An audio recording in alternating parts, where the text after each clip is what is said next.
Okay. This is actually the third time I'm trying to record this. So many dang things keep happening. Ah, anyway, I've seen Superman 3 times at this point, and I'll probably be seeing it every single week while it's still in theaters. This to me is a near perfect, not only Superman film, but a near perfect DC Comics film, which is significantly more important to me as a longtime DC Comics fan. It's charming, it's fun, it's got heart, it's just a darn good time. David's Superman is that perfect blend of that old timey feel and just a splash of that modern dude. He's someone that I'd authentically befriend with, mostly because our ethics align. He's willing to go that extra step just to simply do the right thing. He's more human than most of the human characters in this world. Rachel as Lois is amazing. She's the perfect Lois. Tenacious, gritty. She's a real punk, yet still able to give a chance on something as complicated as love. The dynamic between the two is everything that I could have hoped for. They have real chemistry. They're unsure. They're hopeful. They already have this history, and because of that, their love feels real and earned.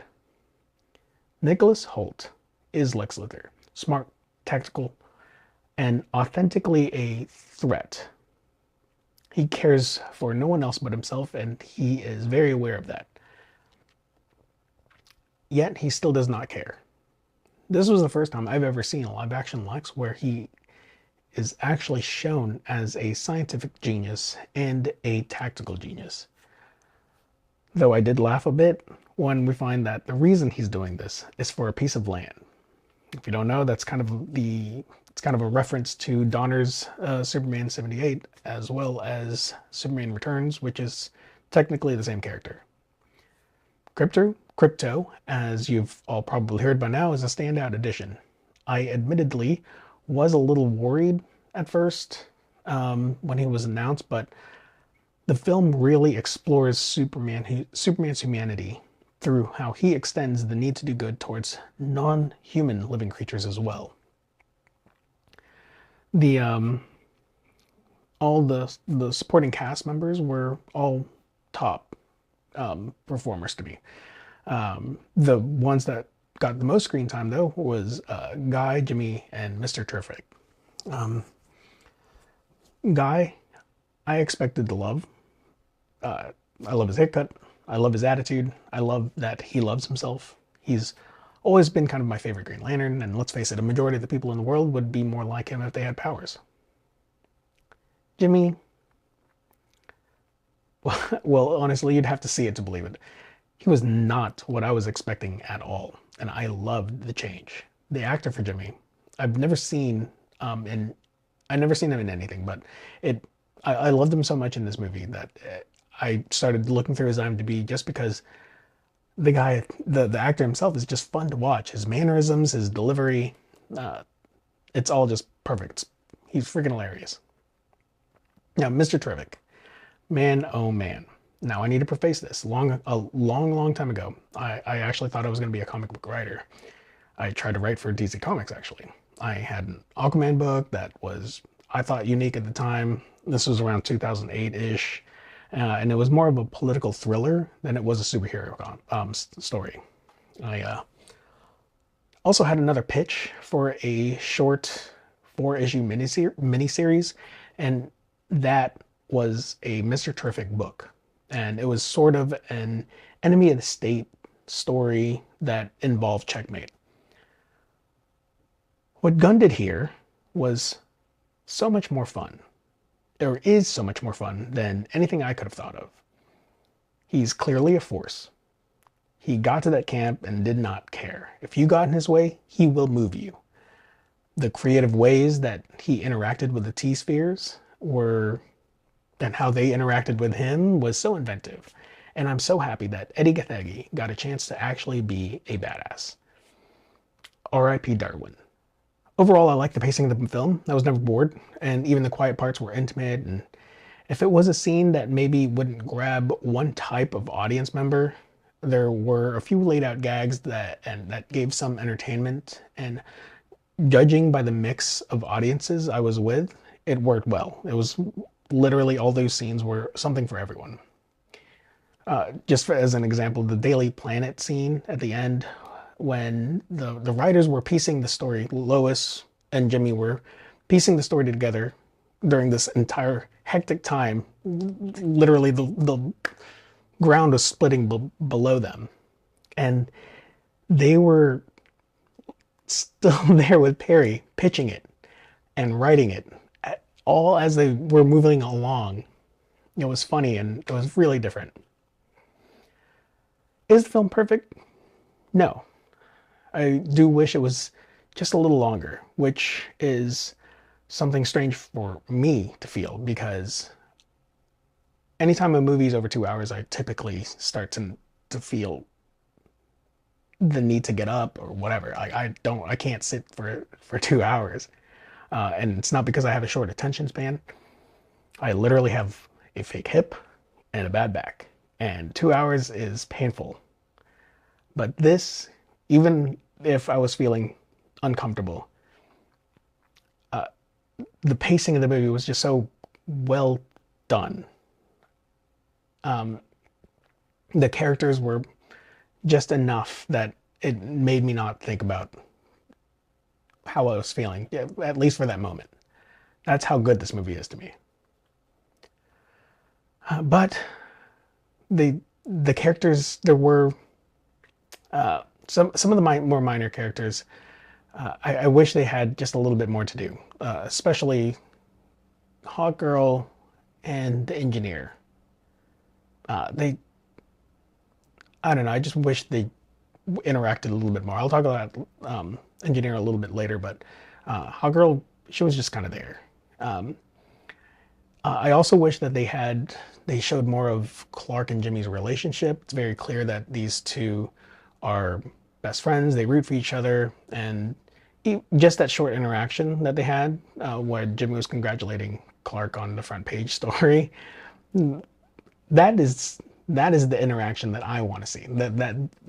That relationship. That I want to see more of that. I want to see more of the Daily Planet characters. It's very clear each crew member has a very distinct character, something distinct about them. It's just like in the comics. Back in the day, there was a book called Superman's Pal, Jimmy Olsen. Now, I'm not saying that they need to redo that entire series, but it'd be fun to see a series that is aimed at just Jimmy and just follows Jimmy doing Olsen-y things. And in this world, we can see this Clark Kent, from the perspective of them, not as a perspective of the audience. When we get to see all three versions of Clark Kent, the Superman, the guy that only his family and his closest Lois get to see. So it's, I mean, in my head, it's actually three different characters, not just two. But I want to see the Clark that everyone sees. And it'd just be a fun, I don't know, it'd just be a fun thing. Just him being a reporter and him being the supporting character to Jimmy. You don't even have to call it Superman's Pal to Jimmy Olsen. You can call it the Daily Planet, and it's shot like The Office or something. It'd be funny, I think, to have Clark look at the camera like Jim does in the show, and we know that damn dude can actually carry the planet. I don't know. It's just a thought. Another missed opportunity that I was expecting is a confrontation between the engineer and Mr. Terrific. There are two sides of this tech coin. Mr. T can hack computers and is very clearly the smartest person in the world. In the comic book, he is labeled the smartest man in the world. It used to be the third smartest, but I think they've moved past that at this point. Now he's basically like the Reed Richards in the DC Comics universe. And I want to see that. I wanted to see the engineer go against this genius. So because the engineer, maybe not a, quite a genius, but her powers is hacking into computers. She's a technopath. That would have been a really cool showdown, I think, or I was hoping. I also didn't like that Superman had to resort to pushing Ultraman in front of a bus to get sucked into the black hole. He can't know whether or not it'll kill him. I kind of wish that once those drones were taken out, Ultraman would just stop. Uh, you know, he didn't really do anything unless he was ordered to. And if those drones weren't there, or maybe have a thing where this could be a time frame where we could establish the engineer's turn to the other side. She is supposed to. The engineer is technically is in the comics is a good guy, a protagonist type character. Maybe have it so she, helps Superman and breaks the microphone or the speaker or whatever it was that was giving Ultraman the ability to hear the directions. Um, the engineer is going to be in the hero team, the Authority, and this really could have been a great transition against Lex once you realize that Lex isn't going to be getting away with it, and she could be held accountable. And maybe that could have been the trigger to switch. But it did happen, and I have to assume that maybe Superman could feel that he wouldn't die because he himself was like that close to the black hole. Um, Either way, as an audience member, I know he's not dead.